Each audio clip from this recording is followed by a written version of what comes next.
questions based on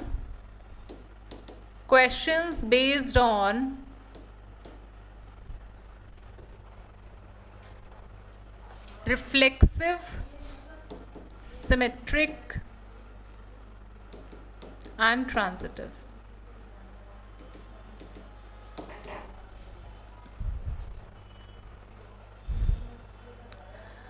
सबसे पहला question आपके पास आता है general relation on a finite set.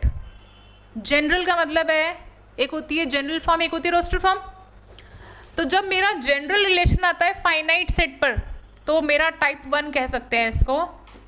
General relation, general relation का मतलब है set builder form on finite set. तो मैं क्या करती हूँ, मैं रोस्टर फॉर्म बनाती हूँ और फिर चेक कर लेती हूँ. जैसे अभी तक हमारे पास सारे एग्जाम्पल्स आ रहे थे, हम क्या कर रहे थे, रोस्टर फॉर्म दी जा रही थी हमें. रोस्टर फॉर्म में तो देख के जा रहे थे कि भाई ये है, ये नहीं है, इसलिए ये नहीं है और ये है. तो हमारे बुक का पहला ही एग्जाम्पल है जिसमें रिलेशन हमें दिया गया है. क्वेश्चन 1 का फर्स्ट पार्ट, पहले हम एनसीईआरटी ही डिस्कस कर रहे हैं बच्चों. क्वेश्चन 1 का फर्स्ट पार्ट है जिसको मैं बोर्ड पर लिख रही हूँ कि आपके पास एक सेट है ए जिसके अंदर आपके पास एलिमेंट है 1 2 3 टिल 14 तक. ठीक है, फाइनाइट सेट है. रिलेशन आपको दिया गया है जनरल और सेट बिल्डर फॉर्म में ordered pair x, y such that x is equals to 3x minus y is equals to 0.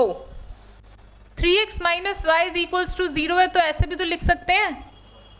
एक ही बात है, 3x minus y is equal to 0. भाई ऐसे दिया हुआ है, मैं उसको वैसे भी देख सकती हूँ.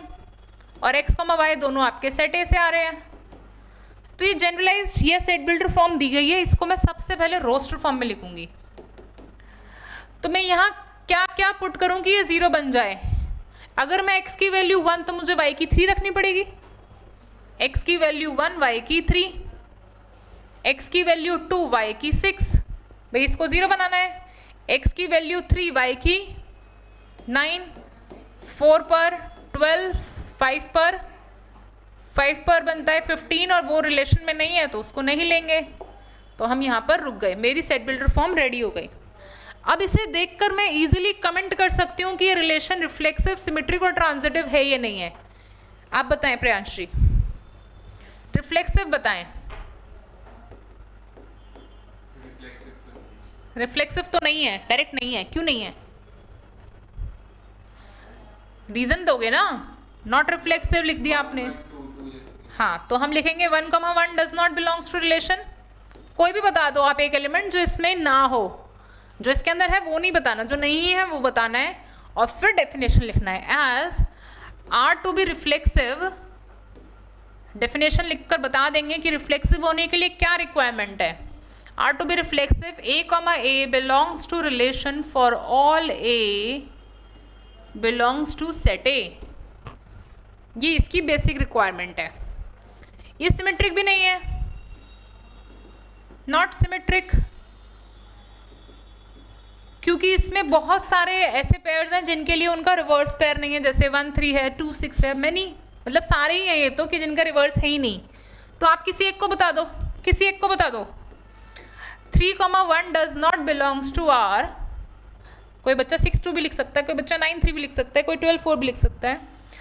As R to be symmetric, relation को सिमेट्रिक होने के लिए अगर a, b आया देन b, a का होना जरूरी है. अब क्या ये ट्रांजिटिव है, चेकिंग कर पा रहे हैं तो चेकिंग करो. चेकिंग हो पा रही है, आप देख रहे हो 1 3 3 9, चेकिंग वैलिड है ना इसमें. 1 3 3 9, 1 9 नहीं है तो ये ट्रांजिटिव भी नहीं है, नॉट ट्रांजिटिव.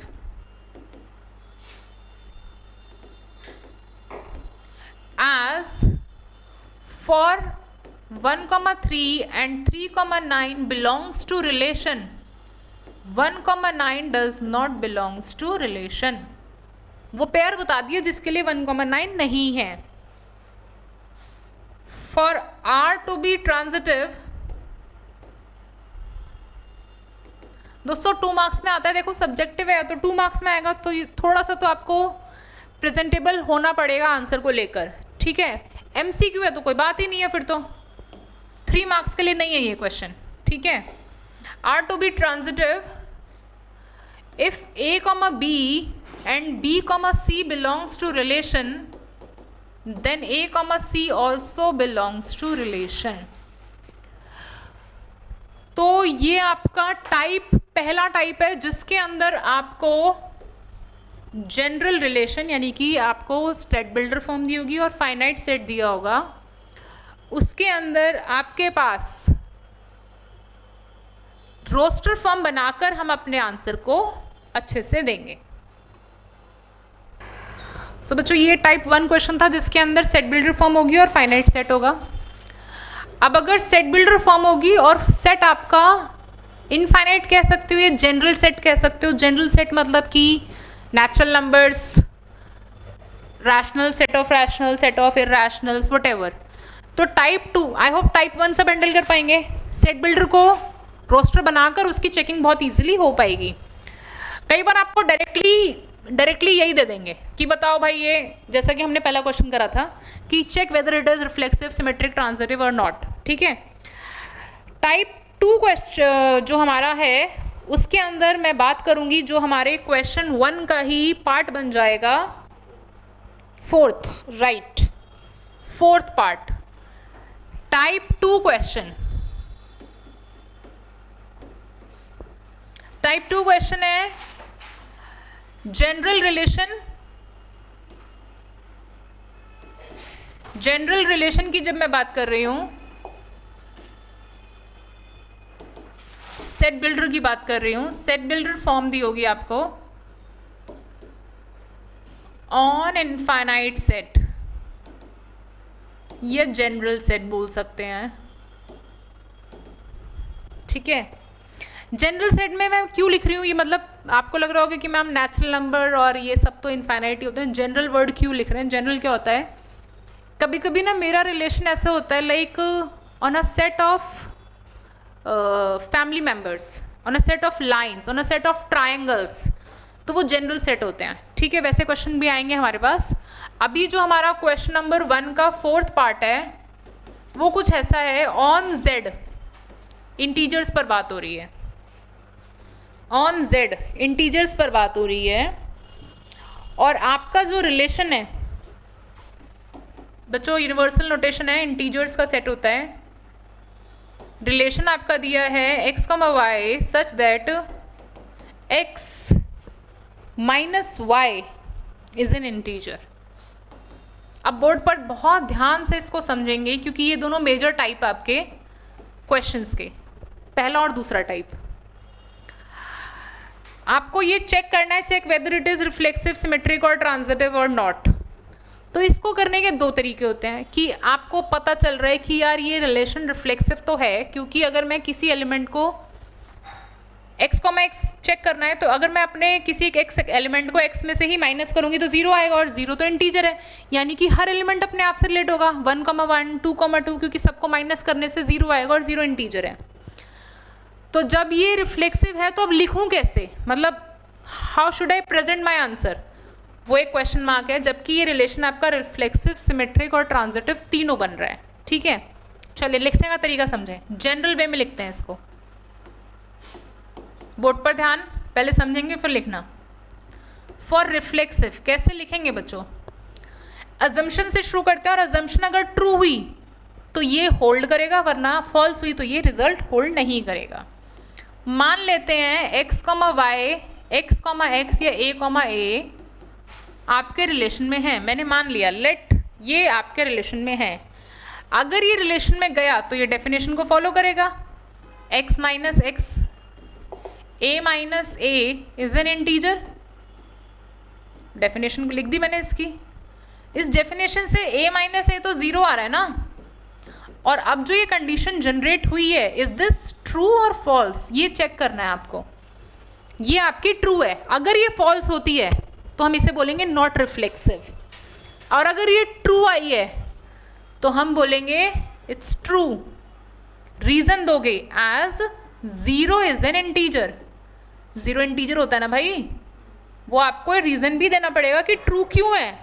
ट्रू हर बार बस ऐसे ही नहीं ट्रिवियली ट्रू है, आपको रीजन देना पड़ेगा कि भाई जीरो एक इंटीजर होता है, इस वजह से हमारा ये ट्रू है।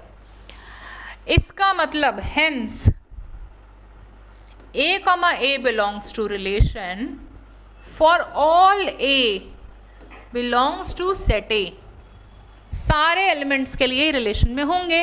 This implies R is reflexive। सो ये प्रॉपर वर्किंग है आपकी, ठीक है। रिफ्लेक्सिव के लिए, सिमेट्रिक के लिए कैसे दिखाएंगे? लेट फिर से चेकिंग की तरह ही करेंगे। फॉर सिमेट्रिक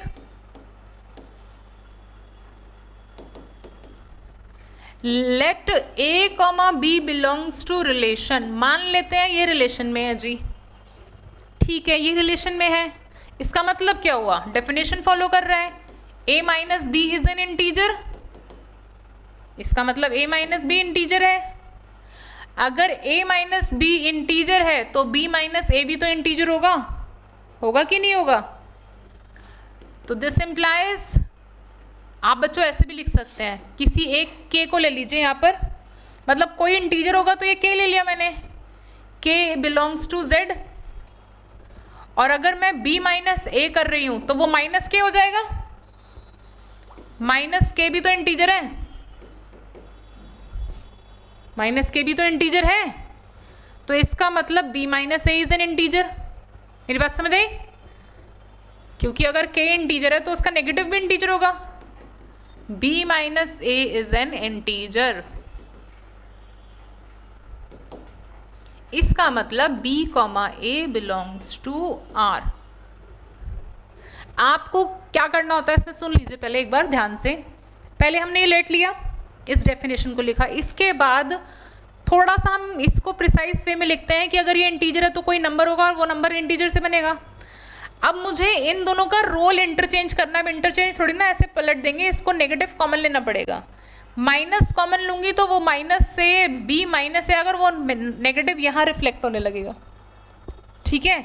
ये रिफ्लेक्ट हो रहा है यहाँ पर ये रिफ्लेक्ट हो रहा है, तो ये भी तो इंटीजर में गया, और बात हमारे पास आ गई कि b माइनस ए भी इंटीजर है, जो कि अगर मैं डेफिनेशन में लिखती हूँ b minus a is an integer, तो b कॉमा ए डेफिनेशन से सेट के अंदर रिलेशन में पहुंच जाएगा। इसका मतलब R is symmetric, R symmetric है रिलेशन। बात समझ आई? Next transitive.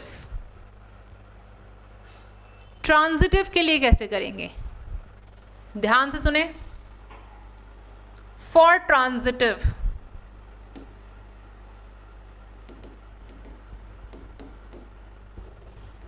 बोर्ड पर ध्यान। Let a comma B and b comma C, मान लेते हैं कि ये दोनों एलिमेंट मेरे रिलेशन में हैं, यानी कि ये दोनों डेफिनेशन फॉलो करेंगे। a minus b is an integer, अगर ये इंटीजर है तो इसकी value a minus b some p ले लो, लिख सकते हैं, इसको फर्स्ट बोल दो। And b minus c is an integer, ये भी इंटीजर होगा, इसका मतलब b minus c is equals to q, q is some integer.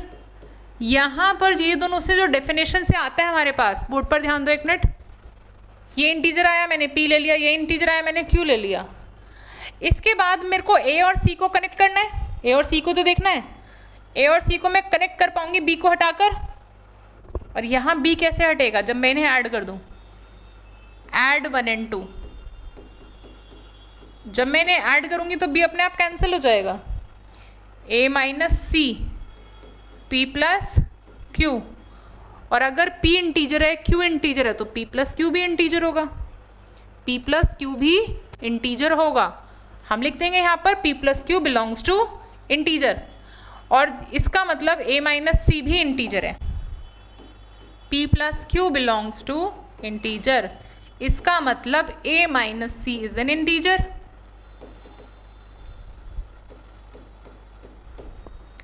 This implies a comma c also belongs to relation. implies R is transitive also.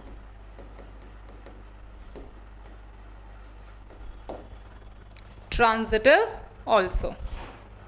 दोनों type अच्छे से समझ आए.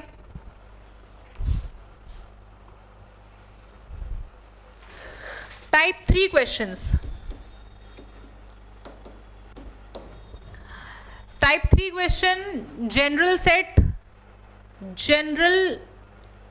आपका general relation on general set, but इस बार वो ना तो रिफ्लेक्सिव ना सिमेट्रिक ना ट्रांजिटिव, कुछ नहीं होगा. तो कैसे करना है, मतलब टाइप 2 का ही एक सब वर्जन है ये, क्योंकि टाइप तो वही है बट यहाँ पर जैसे पिछले के अंदर हम कर रहे थे ना, तो हम यहाँ पर बेसिकली प्रूव कर रहे थे.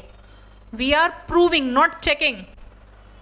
हमें पता था ये रिलेशन तीनों है होल्ड करता है, ये रिफ्लेक्सिव भी था, ये सिमेट्रिक भी था, ये ट्रांजिटिव भी था. So we are basically proving reflexive, symmetric और ट्रांजिटिव. अगर मुझे चेकिंग के लिए है, if you are very much confident कि हाँ यार ये तो रिफ्लेक्सिव, सिमेट्रिक, ट्रांजिटिव है ये, then go for a general proving. अब आपके पास चेकिंग के लिए जब आता है तो कई बार आप श्योर होते हैं, कई बार आप श्योर नहीं होते हैं. तो हमारा टाइप 3 बनता है जब चेकिंग के लिए आता है. जनरल रिलेशन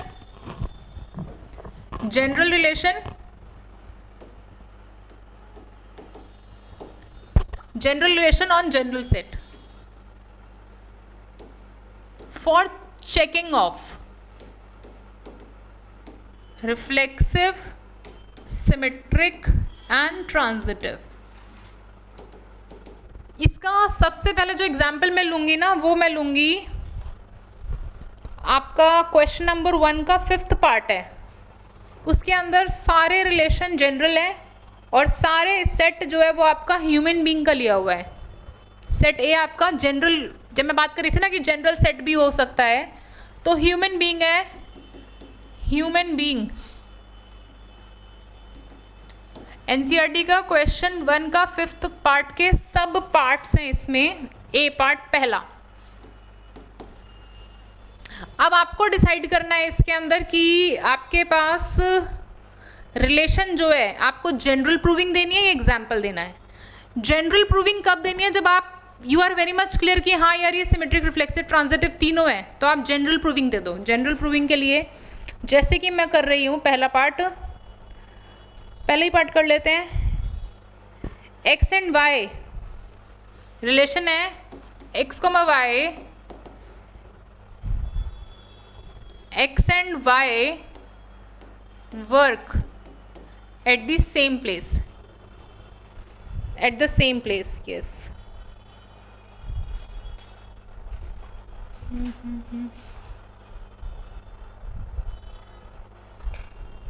क्या है,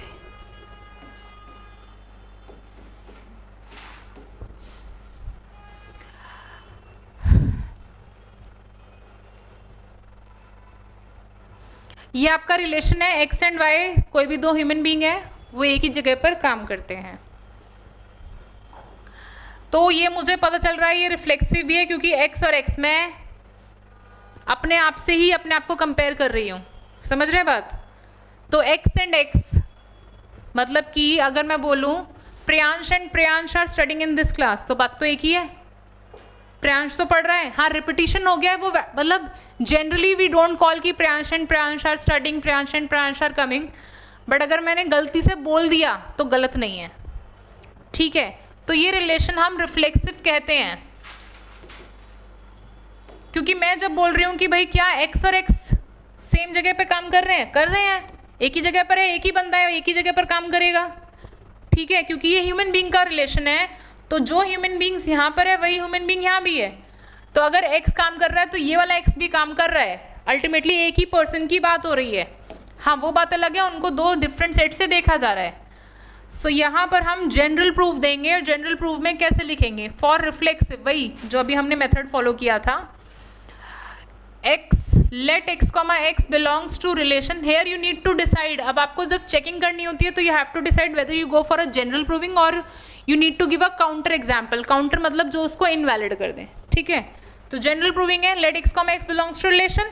इसका मतलब X and X work at the same place, भाई जो पहले अभी लिखा था सारा वही है, भाई एक जगह काम कर रहे हैं. Is this true? True. Reason as x is the same person working at same place. एक ही बंदा है जो एक जगह पे काम कर रहा है, ठीक है. इसका मतलब x, x belongs to relation, इसका मतलब R इज रिफ्लेक्सिव. बाकी आपको खुद लिख सकते हैं इसमें, क्योंकि ये थ्योरेटिकल है, आपको ऐसे ही लिखना है इसमें. फॉर सिमेट्रिक सिमेट्रिक के लिए कैसे लिखोगे? Let x, y belongs to relation, ठीक है. इसका मतलब x and y work at the same place, इसका मतलब y and x also work at the same place. इसका मतलब बच्चों वैसे ऐसे ही theoretically we need to write only. I hope सब बच्चे कर सकते हैं इसको, खुद से भी कर सकते हैं, इसमें कुछ अलग से स्पेशल कुछ नहीं है. y, x belongs to relation, this implies R is symmetric.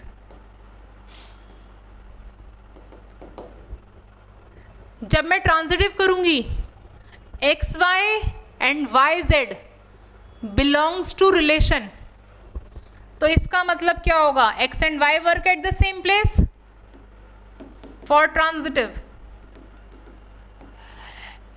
Late x, y belongs to x y and y z belongs to relation. इसका मतलब क्या है? X and y work at the same place, y and z work at the same place. This implies x and z also work at the same place.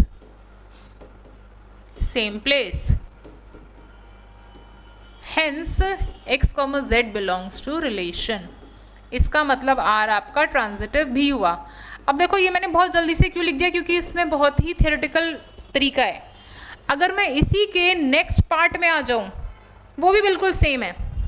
यहाँ work कर रहे थे, वहाँ live in the same locality है, भाई x और x same locality में रह रहे हैं, क्योंकि वो एक ही बंदा है, एक ही लोकेलिटी में बात हो रही है. लाइकवाइज बट अगर मैं इसका सी पार्ट ले लूँ, ये मैंने बहुत जल्दी से कर दिया है, आई होप आपको समझ आया है. मैं जो बताना चाहती हूँ उस पर बात कर रहे हैं कि जब नहीं होगा तो कैसे लिखना है. बोलो बेटा. ले सकते हैं. नहीं. बेसिकली यहाँ पर जब हम रिफ्लेक्सिव लेते हैं, आप कोई भी element low, a, low, b, b low, c, c लो, फर्क नहीं पड़ता उससे. सबके लिए करना, सबके लिए हो गया. For all x belongs to set A, सबके लिए हो गया वो, ठीक है. सी पार्ट ले रहे हैं जिसमें आपका रिलेशन दिया है क्वेश्चन नंबर 5 के सी पार्ट को ले रहे हैं. x, y such that x is exactly 7 centimetre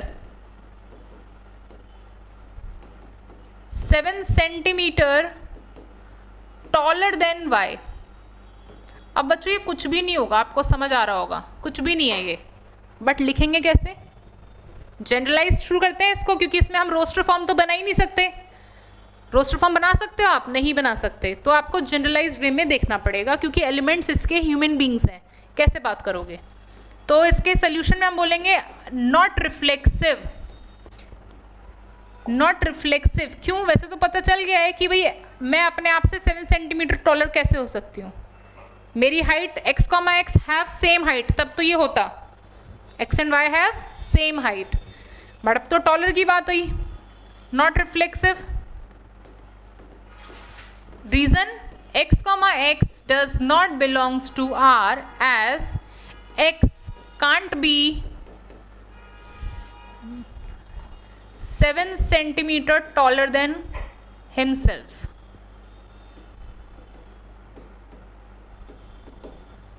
reason दे दो. तो जब नहीं होगा तो बताना है जनरल में कैसे लिखेंगे. मुझे बेसिकली ये चीज़ बतानी थी, वो तो ट्रू था तो वो पहले जैसा हो गया. अब ये सिमेट्रिक क्यों नहीं होगा? क्योंकि अगर मैंने बोला x, y रिलेशन में है, तो y x नहीं होगा. Reason not symmetric as x comma y belongs to relation implies x is exactly 7 centimeter taller than y. तो इसका मतलब तो y is 7 सेंटीमीटर टॉलर का क्या बोलेंगे, shorter than y, sorry shorter than x. इसका मतलब क्या हुआ, y is exactly 7 centimetre shorter than x. तो ये तो डेफिनेशन में नहीं गया. इसका मतलब y, x does not belongs to relation, क्योंकि उसने डेफिनेशन को फॉलो ही नहीं करा. इसका मतलब क्या हुआ, y, x does not belongs to r. समझ आ गई बात. अब नॉट ट्रांजिटिव भी मैं कह रही हूं इसको. Why I'm saying not transitive? क्यों? क्योंकि as x, y and y, z belongs to relation, as x, y and y, z belongs to relation, इसका मतलब क्या है, x is 7 centimeter taller than y, और y is 7 centimeter taller than z. तो x तो 14 centimetre taller हो गया ना z से. x टॉलर देन y है, y टॉलर देन z है. तो इसका मतलब तो x और z के बीच में 14 सेंटीमीटर का रिलेशन क्रिएट हो रहा है, ना कि 7 का. तो इस वजह से वो रिलेशन में नहीं जा रहा है. This implies x is 14 centimetre taller than z. This implies x, z does not belongs to relation. इस वजह से ये ट्रांजिटिव भी नहीं हुआ. बात समझ आ गई कि लिखना कैसे. आपको बात ये होती है कि हमें अपने आंसर को प्रेजेंट कैसे करना है. इसी तरीके से बाकी एग्जाम्पल्स हैं कि जिसमें आपको बताना है x is a wife of y. अब कोई पर्सन सेल्फ में तो वाइफ का रिलेशन नहीं मेंटेन करेगा, तो रिफ्लेक्सिव नहीं है. सिमेट्रिक क्यों नहीं है, क्योंकि x is a wife of y. In that case y is a male person, तो y can't be a wife of x. If x is a wife of y, ये ट्रांजिटिव होगा बच्चों. क्यों? क्योंकि इसमें ना हम मेथड डी पर बात कर रही हूँ कि डी ट्रांजिटिव क्यों होगा. सुनिए ध्यान से. इसमें हम डी रिलेशन है हमारे पास, जिसके अंदर रिलेशन के अंदर बोला है, फोर्थ पार्ट है, x, y relate with each other if x is a wife of y. मैंने बोला कि ये रिफ्लेक्सिव नहीं है, ठीक है, क्योंकि x can't be wife of itself. तो और इसमें मैंने बोला ये सिमेट्रिक भी नहीं होगा, क्योंकि x वाइफ है तो y हस्बैंड का रिलेशन बनाता है, तो वो नहीं होगा.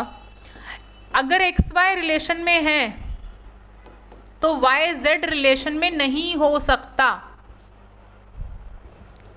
x is a wife of y. y male है, male can't be a wife of some other person. तो यानी कि ट्रांजिटिविटी चेक नहीं हो सकती. इसमें ट्रांजिटिविटी चेक करने के लिए दो पेयर्स चाहिए ना हमें. So we can't generate two pairs in the relation इस तरह के. So this implies R is transitive trivially. बात समझ आई? क्योंकि हमारे पास एक्स वाई और वाई जेड रिलेशन में है ही नहीं, दोनों एक साथ. क्लियर? इसी तरीके से फादर वाला रिलेशन है, दैट यू कैन चेक. अभी हम इसमें कुछ क्वेश्चंस और डिस्कस कर रहे हैं, 2-3. और यहाँ पर नेक्स्ट क्लास जब आप मुझे मिलेंगे तो क्वेश्चन नंबर 1 to 5 तक कंप्लीट करके लाएंगे. I take your doubts. ये क्वेश्चन नंबर 1 पर डिस्कशन हुई है. क्वेश्चन नंबर 2 पर मैं डिस्कशन करूँगी और क्वेश्चन नंबर 4 पर. 3 और 5 आप खुद से करेंगे, क्योंकि वो सिमिलर टाइप सारा डिस्कस हो चुका है क्लास में. ठीक है, क्वेश्चन नंबर 2 पर बात करते हैं. इसे हटा दें. Aruna, is this clear to you बच्चे? क्लियर है? ओके. सो हम बात कर रहे हैं क्वेश्चंस पर। टाइप हमारे ओवर हो चुके हैं, क्वेश्चंस पर ही बात करेंगे अब। क्वेश्चन 2 एनसीईआरटी से ही हम अभी आज की क्लास में डिस्कशन शुरू करा है क्वेश्चन बैंक का। एनसीईआरटी से ही बात हो रही है क्वेश्चन 2 की। आपका सेट है यहाँ पर ऑन रियल नंबर्स, बोल्ड आ रही है, on real numbers. Real numbers पर बात हो रही है, तो जब हम रियल नंबर्स पर बात कर रहे हैं we won't able to make a roster form. आपको पता है रोस्टर फॉर्म नहीं जनरेट हो सकता। उसका रिलेशन है a comma b, a is less than equals to b square.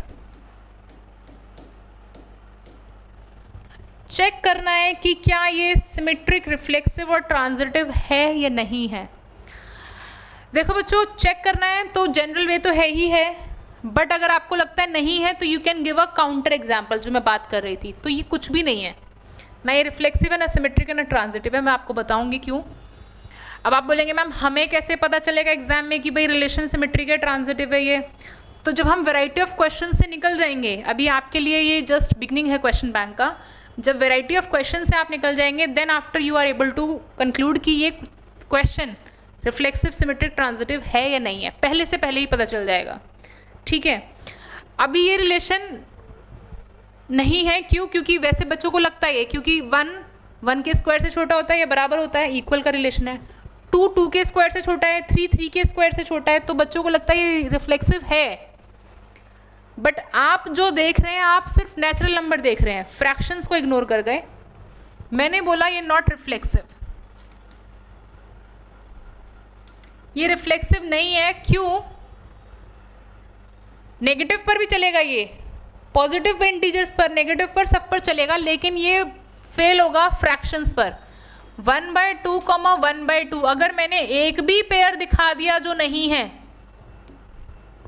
तो नहीं है भाई। रियल नंबर्स है ना, सब आपस में कनेक्ट होने चाहिए। हाफ भी तो एक रियल नंबर है, √2 भी तो रियल नंबर है कि नहीं? जबकि ये √2 पर वैलिड है, √2 is less than equals to √2 का स्क्वायर 2। बट मैं बात कर रही हूँ पर्टिकुलरली फ्रैक्शंस में ये इनवैलिड है, क्योंकि 1/2 इज मोर देन 1/4। छोटा नहीं होता, बड़ा होता है। हाफ 1/4 से बड़ा होता है, ठीक है। हाफ होता है इतना और 1/4 होता है इतना, तो हाफ 1/4 से बड़ा है। इस वजह से, और ये बोल रहा है कि हाफ छोटा है, तो क्योंकि ये वैलिड नहीं हो रहा है डेफिनेशन पर, तो इस वजह से मैंने बोला है R is not symmetric, sorry reflexive. इसमें आप प्रॉपर फ्रैक्शंस ही लेंगे, प्रॉपर मतलब 1 से छोटे, क्योंकि प्रॉपर फ्रैक्शन को जितना स्क्वायर मल्टीप्लाई करेंगे वो उतना छोटा होता चला जाएगा, ठीक है। बड़ा नहीं बनेगा, छोटा बनेगा। तो ये हमारा रिफ्लेक्सिव नहीं है। हमने एक काउंटर एग्जाम्पल देके बात खत्म कर दी, और मैं इसकी डेफिनेशन बता दूंगी साथ के साथ, जैसे हम पहले कर रहे थे। काउंटर एग्जाम्पल देने के बाद we need to specify the definition also. As in reflexive relation A, belongs to relation for all A belongs to set A, ठीक है। जब भी आप एग्जाम्पल देते हैं नहीं के लिए, तो साथ के साथ हम डेफिनेशन बता देते हैं कि we are following the definition. उस डेफिनेशन के अकॉर्डिंग सबको आना था, बट ये नहीं आया, इस वजह से ये रिजल्ट नेगेटिव में चला गया, यानी कि नॉट रिफ्लेक्सिव हुआ। Then after we have not symmetric. अब नॉट सिमेट्रिक में तो आप कोई भी ले लो, जैसे कि इसके अंदर 1,2 है, 1 is less than 2 square, but 2 is not less than 1 square, ठीक है। 1,2 belongs to relation as 1 is less than equal to 2 square, but 2,1 does not belongs to relation as 2 is not less than 1 square. 2 1 से बड़ा है, छोटा नहीं है। And again R is not symmetric definition देंगे। Counter example बच्चों कोई भी बच्चा अपना रख सकता है, ज़रूरी नहीं है मेरा वाले लें, आप अपने माइंड में जो भी चल रहा हो वो रख सकते हैं यहाँ पर। Symmetric, as in symmetric relation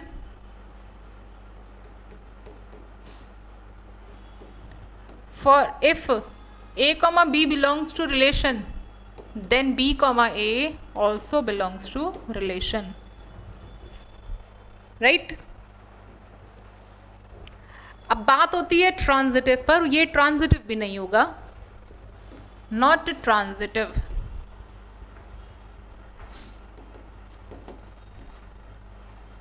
और भी बहुत सारे क्वेश्चंस हम करेंगे नेक्स्ट क्लास में, आज हम इतना ही करेंगे, इसको लेकर क्लास एंड करेंगे। क्वेश्चन 1 to 5 आप घर से कंप्लीट करेंगे एनसीईआरटी से। नॉट ट्रांजिटिव मैं इसको बोल रही हूँ, और मैं यहाँ पर आपको एग्जाम्पल दे रही हूँ एज 8,3 बिलोंग्स टू रिलेशन। 8 3 के स्क्वायर 9 से छोटा है। 3 इज लेस देन 2 स्क्वायर, 4 से छोटा है 3, बट अच्छा हम लिख देते हैं ये चीज़ भी, जो आप सोच रहे हैं उसको लिख देते हैं। As 8 is less than equals to 3 square, 3,2 belongs to R as 3 is less than equals to 2 square. ये मेरे को सोचे हुए हैं पहले से, इसलिए मैंने इजीली लिख दिया, बट आपको पहले थोड़ा थॉट देना पड़ेगा, रट कर तो जाओगे नहीं। और भी बहुत सारे हैं एलिमेंट्स इस तरह के जो मिलेंगे आपको, आप घर पे खुद से ट्राई कर सकते हैं। इवन जो आपका एग्जाम्पल 4 और 5 है उसमें आपको ऐसे ही एग्जाम्पल देने हैं, ठीक है। But 8,2 does not belongs to relation as 8 is not less than 2 square. बड़ा है ना 2 के स्क्वायर से 8 तो।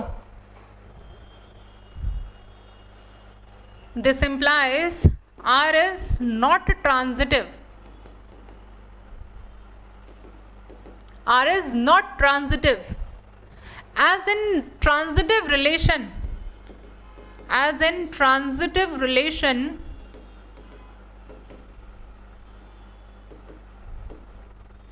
if A comma B and B comma C belongs to relation,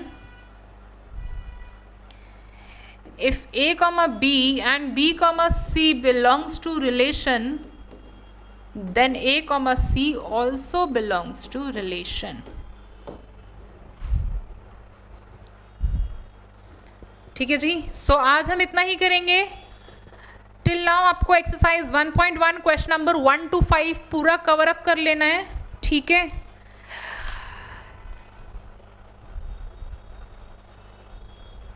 rest of the questions और एक्सरसाइज हम डिस्कस करेंगे नेक्स्ट क्लास के अंदर। आज हम इतना ही करेंगे। थैंक यू बच्चों।